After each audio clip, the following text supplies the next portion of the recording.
5 ಅಂಕಗಳು, ಅಂದಾಜು ಇದರಲ್ಲಿ 5 ಅಂಕಗಳನ್ನ ಪ್ರಶ್ನೆಗಳನ್ನ ಕೇಳಬಹುದು.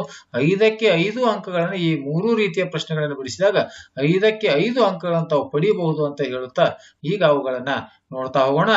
ಇಲ್ಲಿ ಬಂದಿರತಕ್ಕಂತ ಮೊದಲನೇದು ವಾಸ್ತವ ಸಂಖ್ಯೆಗಳಲ್ಲಿ ದತ್ತ ಸಂಖ್ಯೆಗಳನ್ನು ಅವಿಭಾಜ್ಯ ಅಪವರ್ತನಗಳ ಗುಣಲಬ್ಧವಾಗಿ ಬರೆಯುವುದು. ನಾನಿಲ್ಲಿ 3 ಪ್ರಶ್ನೆಗಳನ್ನು ತೆಗೆದುಕೊಂಡು ಅವುಗಳಿಗೆ ಪರಿಹಾರವನ್ನು ನೀಡಿದ್ದೇನೆ. ಇಲ್ಲಿ 64 ಇದೆ. ನಾನು ಒಂದು ಪ್ರಶ್ನೆಗೆ ಪರಿಹಾರವನ್ನು ತೋರಿಸ್ತಾ ಇದ್ದೀನಿ. 2 3 6 2 2 4 ಕಂಪ್ಲೀಟ್ ಆಯ್ತು.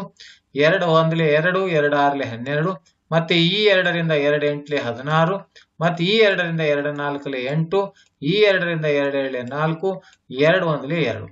ಇಲ್ಲಿ 64 ಅನ್ನ ಅವಿಭಾಜ್ಯ ಅಪವರ್ತನಗಳು 2 ಇಂಟು 2 ಇಂಟು 2 ಇಂಟು ಅಂದ್ರೆ 1 2 3 4 5 6 ಬಂದಿವೆ.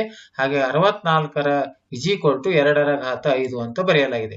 ಇದೇ ರೀತಿ 120 ಕೂಡ ಅದೇ ರೀತಿ 510 ಇದು ಬರೆಯೋದಲ್ದೇನೆ ಆ ವಿದ್ಯಾರ್ಥಿಗಳು ಅದನ್ನೇ